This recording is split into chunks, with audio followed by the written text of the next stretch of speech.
Hello Thistle fans, hope everyone's continuing to keep well. I'm absolutely delighted today to be joined by a hugely popular former Thistle player. Indeed, everyone I've spoken to in the run up to this, this man seems to make everyone smile, laugh and certainly have a story or two, so I'm sure he's going to be the same. Most importantly, he did the business on the park time after time. So without any further introduction, ladies and gentlemen, Mr. Mark Roberts. Mark, welcome. Thanks very much for joining us. How are you? I'm doing well, aye. A wee bit bored, but apart from that, everything's great. Aye. How is life under lockdown for you with the family? Yeah, aye, everything's fine, aye. Just, you know what it's like, it gets a wee bit boring. We're nearly 6 weeks in, and lockdown doesn't suit my hyperactiveness, which is no great. So, and a lot of people know that's what I'm like. So, the quicker we get this, the better. Yeah, absolutely. Well, glad to hear you're doing well. Looking forward to taking a trip down memory lane with you. So without further ado, we'll go back to the start and basically, how did you find yourself at Firhill? How did the move come about? Was at Airdrie at the time, and it was at that stage. Sandy Stewart was the manager at Airdrie, and Sandy wasn't overly keen for me to go, but I was at that stage where I wasn't really happy there. I wasn't enjoying my time there, and they came to me I think it was the Thursday night. He came to me and said, "Do you want a Partick Thistle on the phone? Would you be interested in maybe going there?" And I was like, straight away, the first thing you think, Airdrie Partick Thistle, you think it's a step up.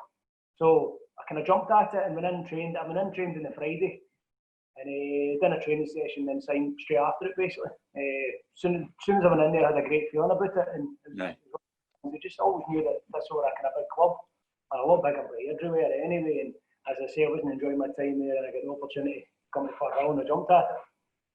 That'll be music to the ears of fellow Thistle fans like me. Thistle being a bigger club, but I mean, there've been a bit of a rivalry going back over the years with Airdrie and Thistle. Were you aware of that at all? Aye, and obviously when I played against Thistle, I remember playing a game at Firhill. We were 1-0 down. I think it was scored in the last couple of minutes. We scored on course, scored for about a centimetre. And I always remember the crowd that day. They just felt the sheer disappointment of not beating Airdrie. Yeah. But it was a big game that day because both teams were challenging for the title, and there was a big crowd there. And I knew that obviously that was the kind of things that I thought back. Even my times at Kilmarnock, when there was a big rivalry between Kelly and Partick Thistle in those days as well. Yeah. But I don't know why it was. It was a wee bit of kind of needle in the matches, and again, for the opportunity to sign, I knew it was going to be the right decision.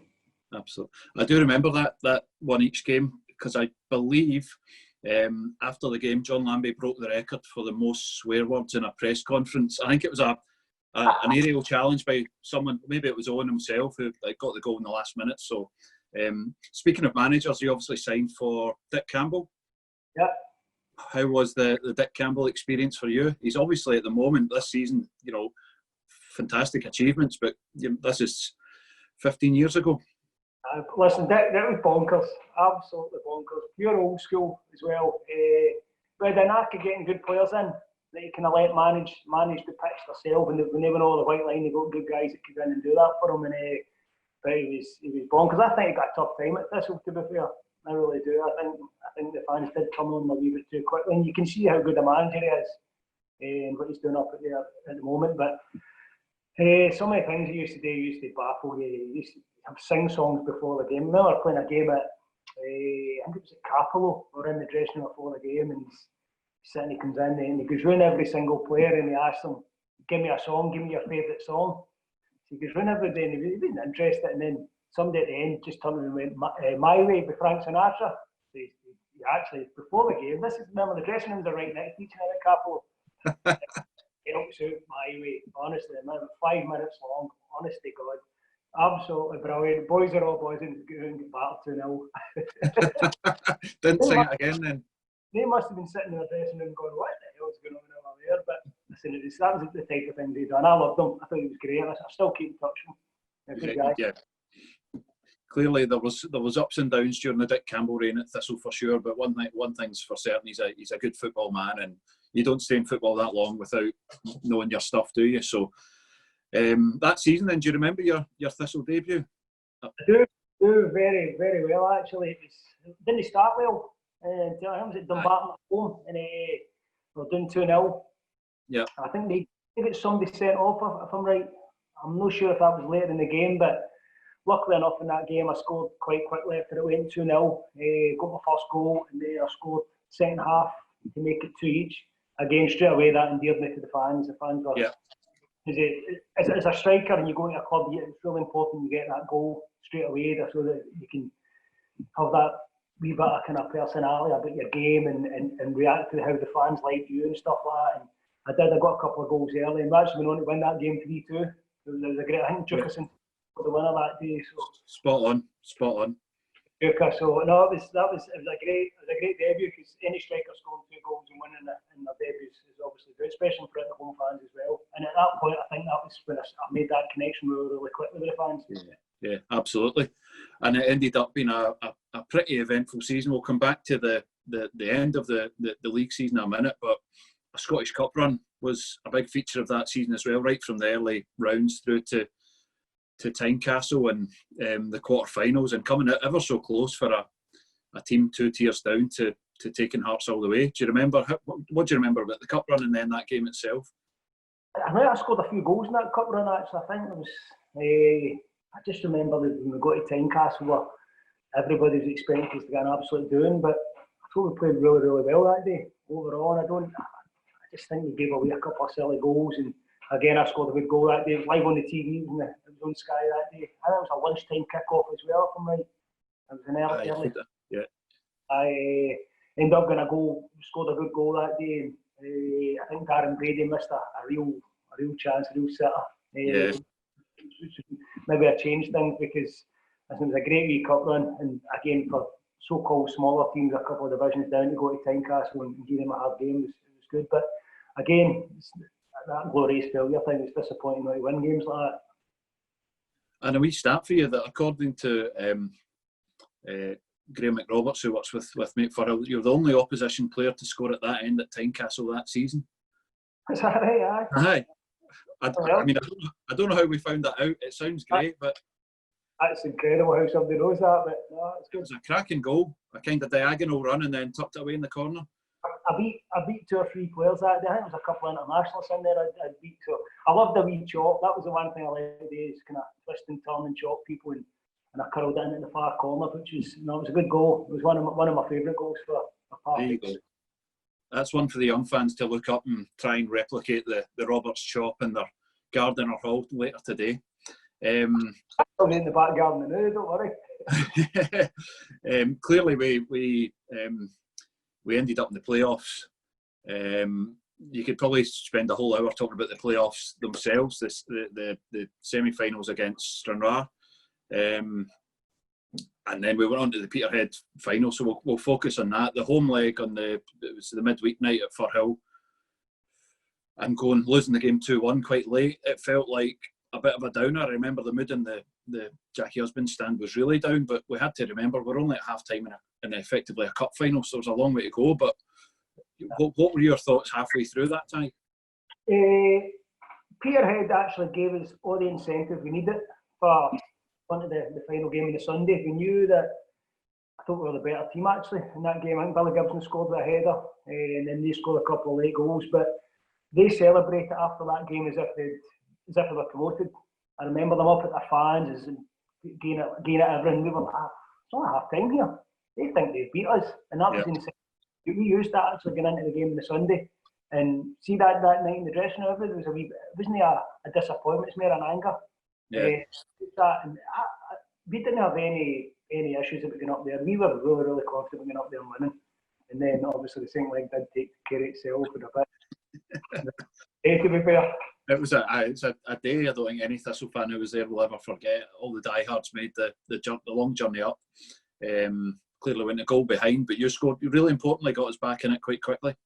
I think Martin Babbage went through early doors, scored, and that obviously put the tie at 3-1. But still, the feeling amongst us that it was not, even if they did score, we spoke about it before the game, that even if they scored, it wasn't bad. I mean, we knew we would go and get a couple of goals and get back into it. And I did score quite quickly after Babbage scored, and that kind of settled it down a bit. But the longer the game went on, we were gaining them, we were battling them, but we weren't really getting that clear-cut chance. And then, obviously, when we get the free kick in the edge of the box, and Billy Gibson steps up, and Billy just hit it as hard as he can, just hit the bottom. Again, one of these that goes down in history now. That it makes us move in. And at that point, we knew we were going up. Yeah, he certainly hit it low. I don't know what direction it was going. I don't think Billy knew that, to be fair. But until it probably I'll live in the memory as long as I live. The penalty shootout takes care of itself. Kenny steps up, and then Paul Ritchie scores the winner. And you know, the ball barely hit the back of the net. The fans are on the pitch for that. You know, next half an hour, the sheer elation was you just had to be there to experience it. It was a great feeling, the pitch invasion, and just even the whole thing for then right after it, all the way down the road, it was fantastic. That connection we had with the fans, because we had as you say, we had an up and down season, it was a bit topsy-turvy, and a lot of times we let ourselves down that season, but there was a lot of high points, and that just capped it off that day when the punters come on the pitch, and it was great, a great day. I mean, you played football for 20 years odd. Where does that stand in your career achievements? I know it was only getting out the third tier, but still, it's up there. It's up there. Listen, I don't care whether I've scored goals in the Premier Leagues, and I've scored goals in the League Two, and I've scored goals in junior football. But two occasions, the time where United would get promoted through the playoffs, and that day up at Peterhead with Partick was probably my two favourite days in football. It was just that feeling when that penalty went in was just. You can't replicate it, you can't describe it. It's just, as a footballer, your full season's work, your year's work, and we didn't one kick of the ball, it was just great. And somebody's got to lose, but so glad it wasn't us.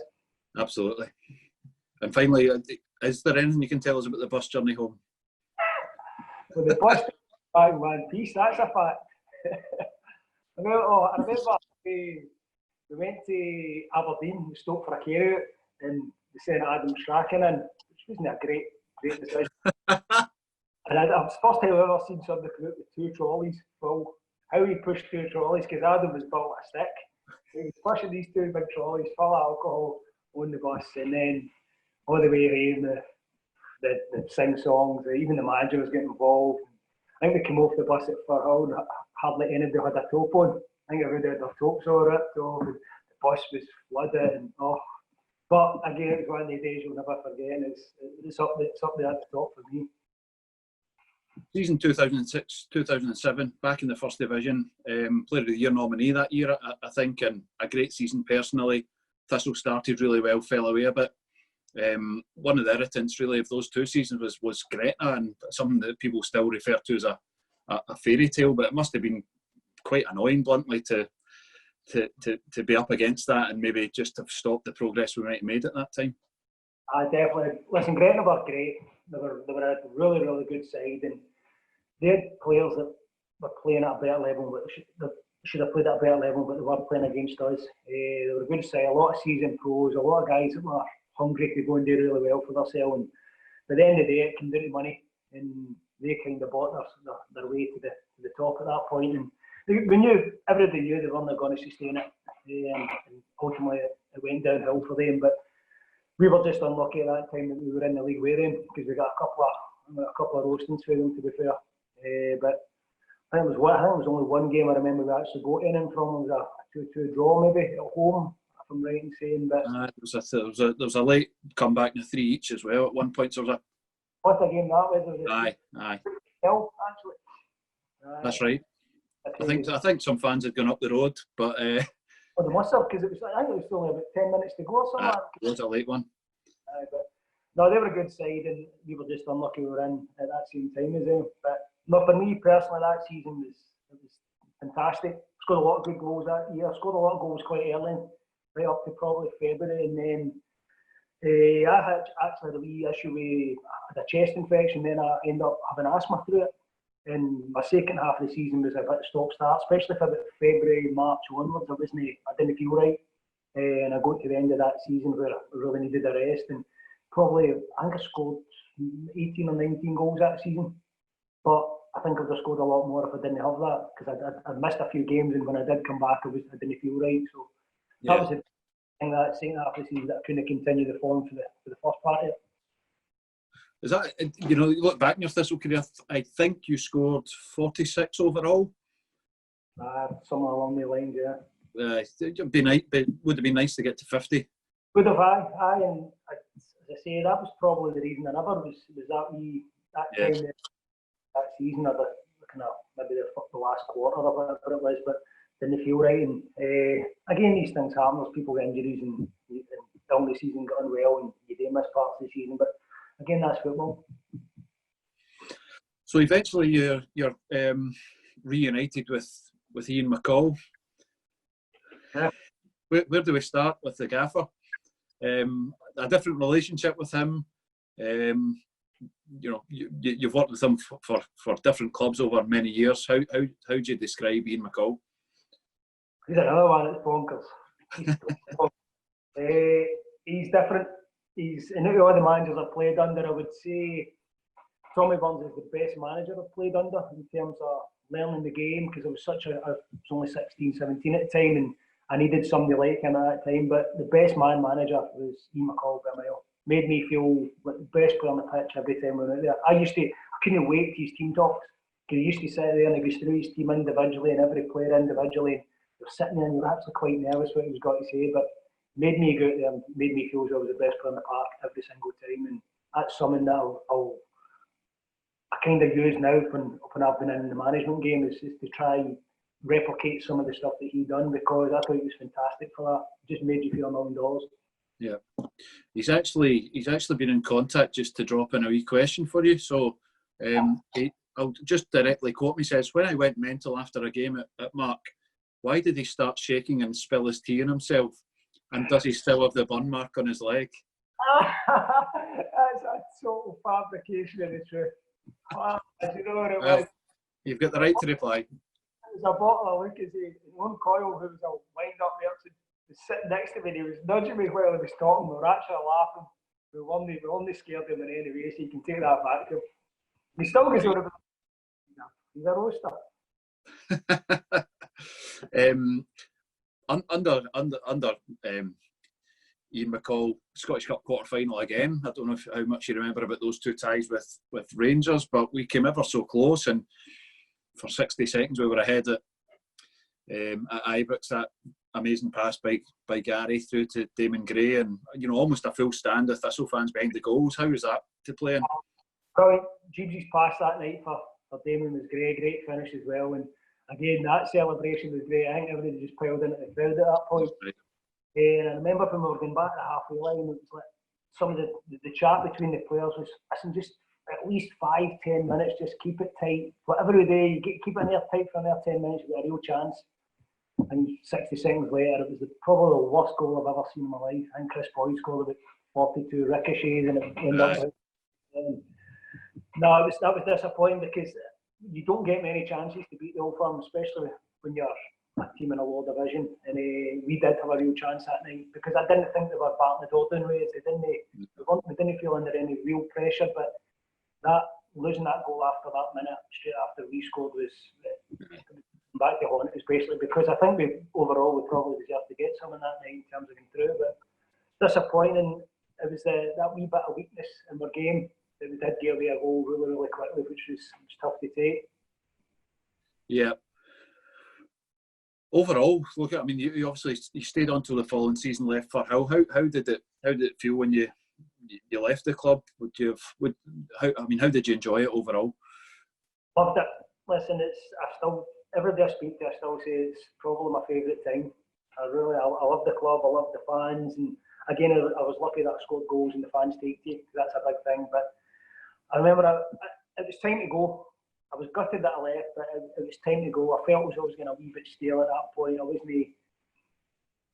wasn't contributing as much as I thought I should have, or I could have, and I just felt I needed a new challenge. I was 33 at the time, and I think maybe going to part-time football was maybe the right thing for me, and it turned out to be the right decision, because I went on and signed there and scored loads and loads of goals for them, and I felt better training 2-3 times a week rather than the 5 times a week. And that was something that prolonged my career a lot longer than maybe a lot of players do get. So again, gutted to leave Thistle, because as I say, it was probably my favourite time in my career, and I had some great memories there, and I met a lot of great people as well. And again, I've not had a lot of chances to get back in terms of just to go and watch a game, but I've been back a few times to play, and it's always enjoyable. Always got a good reception to the fans, which is great.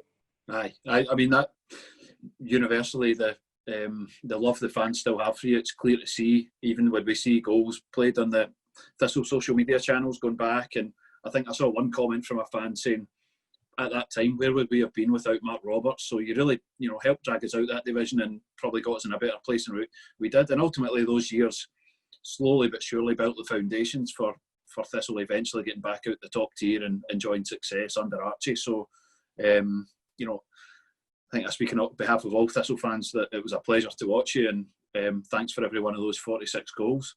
That was the thing. The one big thing about being a football player when you go to a club is, can you make a difference, especially with a striker? And I did it. I felt I'd done that at Thistle, and again, I appreciate the support that I got for the fans and everybody at the club at that time. And again, I just needed to kickstart my career at that point when I left Airdrie, and when I came, it just clicked. It just felt right for the first day. And again, I'm privileged to have had that 3.5 years there. Is there any other games that stand out for you? I know there was one hat-trick against Hamilton Accies. I think you might even have before that day there was a penalty as well. But any other games across the 4 years that you look back on fondly? Definitely that game. Definitely. I did have missed a penalty, but that would have been great to get 4 goals in a game. But score a hat-trick. That was my first ever hat-trick, to be fair. Is that right? It was, aye. So that was obviously a great memory. Again, Still get the ball? Sorry? You still get the ball? Aye, my dad will have it somewhere. Where he keeps all this stuff. But no, that was a good day. I remember always stick I used to get for the Airdrie fans. I know we keep getting back to this rivalry, but it used to give me a torrid time, and used to always score against them with Partick, which was great. And then I always done it with Reunited as well against Airdrie. So it was a wee story. We were up at playing Airdrie, and before the game, all the Section B boys used to sit on the corner. We're doing the warm-up, boys shout me, and he picks up this wooden coffin that they'd made with my name on it. And I was like, wow. So the guy was laughing, to be fair. I don't know who it was. So after about 5 minutes into the game, I played a 1-2 with Simon Donnelly, and he's cut it back, and I ran and scored, and I ran straight over to it. It's right over the Airdrie fan. They're all going mad, and I just see this one guy laugh. I was like, fair play. So there was always good times when I scored against them because of the amount of stick I got. So. Yeah, the efforts fans go to, eh? Definitely. And we'll come to your shortly. We'll come to your best 11 from your time at the club. But in terms of not footballing talent, biggest characters, it was quite a lively dressing room at times. Wow, the dressing room was great. I've actually wrote down some names here with some of the guys that played. There was like Wally Kinnebra, who he was just daft. Some of the things he used to go up. You had Hinchy, you had wee Stevie Murray, wee Ruby, Gary Harkins, Rouser, Dosser. The dressing room was brilliant. It's the best dressing room I've ever been involved in by a mile. Because I couldn't wait. Me and John Robertson used to travel up together to Kilmarnock. And I used to be dead excited about coming in every day. And he's like, why are you always so hype? And I was like, first and foremost, I love the training and stuff like that, but I can't wait to get in that dressing room because there's always something going on. And again, it was the best dressing room I've ever been involved in terms of just banter and carry on. But when we went out on the training pitch, it was serious. We went and done our jobs, and again, we had some good times. Yeah. And that's, I mean, you played football a long time. You obviously went into coaching and management as well. I guess the more you enjoy your career, the more it encourages you to keep it going, and the good influences around you. You talked about David Rouse and Hinchy, Gary Harkins, these type of guys. That must help you retain your appetite for football, I guess. Listen, I'll never leave me. I still run about as if I'm 21 years old. Not as quick as I did when I was 21, but I've still got that enthusiasm for the game, whether it's playing, training, coaching, managing, whatever. I just love the game, and I don't think I could ever regret it. That's the one thing I will say. It's part of you, and when you've been doing it that long, you don't want to leave it. And again, I'm in a situation now where I'm out of the coaching and management game. I was back playing. Well, I was there just before the lockdown there. So as I say, I'll never leave me. I'll always do something. So I touch on that then. You're still kicking a ball. Give Thistle fans a flavour of how many candles were in your last birthday cake, and you know, if Thistle aren't playing on a certain day when football returns, where can they see you? Well, I was back at Hurlford Juniors there playing when I came out of Queen's Park. Again, I know the manager Dan Henderson really well, and he's always the first guy to phone me when something doesn't go right for me. So I went in there, back training, and we obviously had the terrible weather between January and just before the lockdown there, and we played. I think I only had one game, 25 minutes. I played in the Hurricane. So that was me coming out of retirement for 25 minutes in the lockdown time. So I'm dying to get back into, and if that option's there again, which hopefully it will be, I'll go back and maybe play there just until I get myself back into the coaching and the match. But I say I can't do with it. I just stop playing football, and I'll keep doing it as long as I can make a difference. As soon as I feel as though I'm a hindrance and I'm just doing it for selfish reasons, I would stop. But at the moment, I still feel alright. I'm still fit, so we'll see how that goes. Excellent. Great to see you still on the pitch. On management, then you've talked about Tommy Burns, Dick Campbell, Ian McCall, Sandy Stewart. Did any of those guys help influence your approach to management and coaching? No, you take someone for every guy you've ever worked with. You're good and the bad. You've got to learn. And as I say, what I learned at an early age with Tommy Burns and Billy Stark was, for any young kid to get that at that age, it's great, and it's probably the reason why I'm still playing at 44, because of the beliefs that they've instilled in me and how to train and how to work and look after yourself and stuff like that. Because off the pitch I'm a madman, but when it comes to work, training and playing the games, I do it right. So, but the likes of Ian McCall, I took things that he gave us, and Sandy Stewart again was another good man. Big Brian Reid at Ayr United, and Alec Totten. There's all these guys that played, and Bobby Williamson was another big influence as well. So, and you take wee things for every single match, and you try and learn for them and see where it takes you. And as I say, that's where I see my future. Hopefully I can get back in the management game quickly and get back on that ladder and get as high up as I possibly can. You're here. Hopefully see you in a dugout at Firhill, and you'll get a good reception, I promise you. I'm sure I will.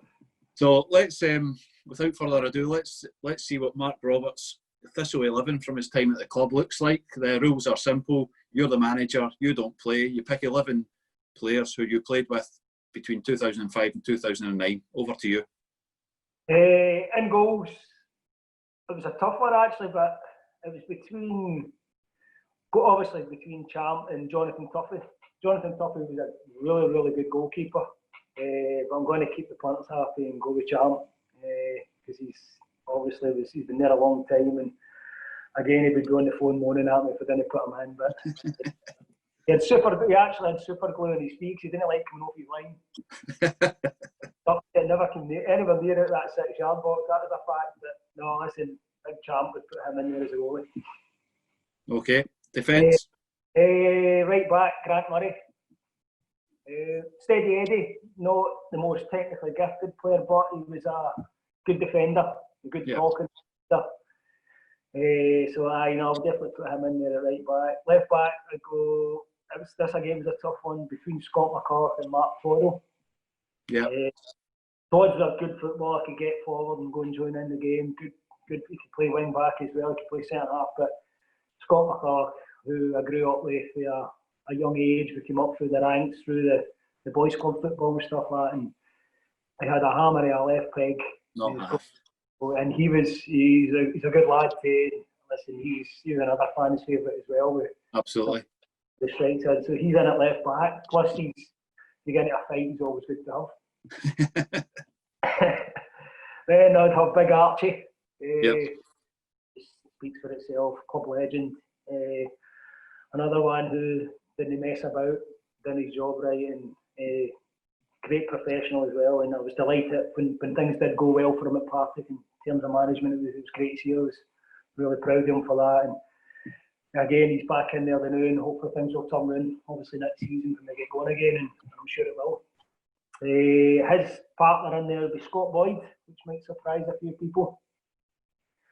You could see he was a young boy. He was very raw at Thistle, but you could see he was another one who just wanted to defend. He was a good defender, and went on had a decent career. Yeah. Really nice lad as well, and deserves everything good coming to him. And he's done well up there. He's in it Ross County now, and he's got a good job up there. So. He would definitely get in there. That's your back four complete. Good. Back four, then I'd go. I would be a 4-3-3.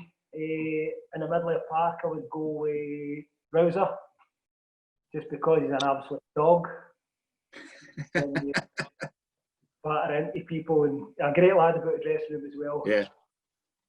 A lot of time for Rouser. Just fit in there, I would definitely have him. He could break things up. You know, if you were in a battle, he'd be one of the first guys there to help you. Yeah, absolutely. Next, it would be Jimmy Gibson, who for me was probably the best footballer I've played with Partick Thistle. In terms of midfield player, he was really good on the ball. He had a wee tenacity about him, but he was great to play. He just played the ball around the corner to me. Every time he got the ball, he looked for us. And again, I thought he was a fantastic player. Had a couple of years probably hampered him, and especially when Ian McCall came in, he wasn't fit enough at the time, and then he didn't really find a way into Ian's plans, which was a shame because he was a really good footballer. Yeah. And then Big Jeebsy next, Harkins, just for sheer and utter ability. And for the fact that looked I think you made it into his 11 during the week, so. Well, that's good because he was phenomenal. I remember when he first came in, we were doing some shape. I think it was playing a pre-season game. We were doing a wee bit of shape, and Ian McCall had played a bit left centre half. Aye. So we were doing a bit of shape, and he actually cleared the Jackie Husband stand with a left-footed pass, which was somebody had the ability. It was difficult to do. That's some of the respect for Archie. That was Archie's forward pass. He just launch it. But technically, what a footballer! Yeah. Brilliant. Great boy about the dressing room, and he was a weird guy. You couldn't have light switches turned up the wrong way. He was weird. It was really, really weird. Didn't like peanuts either. He had an allergy to peanuts. Brilliant. More of this, please. This is good. But he was the hairiest human being apart from the top of his head. But what a footballer. Really brilliant. Two brilliant feet. Oh, fantastic. Then up front, centre forward, I can't believe I can't put myself in there, but it would have to be Liam Buchanan. Yep. Liam, the zero box body and a wee square body, but he was a really good goal scorer. Worked really, really hard. He's one of these guys I had a really good partnership with. Just we had that wee thing that we knew where each other were all the time, and we played in the same lines. And I think he scored a lot of goals for Thistle as well. And, a couple of injuries that probably hampered him a wee bit, but really good goal scorer and still playing the day, still doing well. I think he's still making a difference at the club he's at as well, which is good. Now, Liam, then again, he was an East Coaster. I didn't like when a lot of East Coasters in the team. I keep it all West Coast, but I've got him and Grant Murray in there, so I've got to kind of mix it up a wee bit. Need the subtitles for those boys. Correct. And then up front on the right, I would play Simon Donnelly. Again, just a technically fantastic footballer. Again, another one you could play football with all day. He just played the right way. He was so smooth in everything he done. Brilliant brain. Again, played at top level. Really, really good footballer, and you couldn't know have Simon Donnelly in your team. Yeah, absolutely. Creative spark in there. And then the final one would be Graham Dorrans. When Graham Dorrans came to Thistle, he came on loan for Livy. Yeah. Maybe I've been 17 at the time. But he was the bravest player I've ever played with in terms of seeing that at such an early age when he get kicked, when he was getting smashed up and down the pitch, he would just jump straight back up and go and take the ball again. And he was a fantastic, brilliant, both feet, tricks, he could go by people, had pace at the time.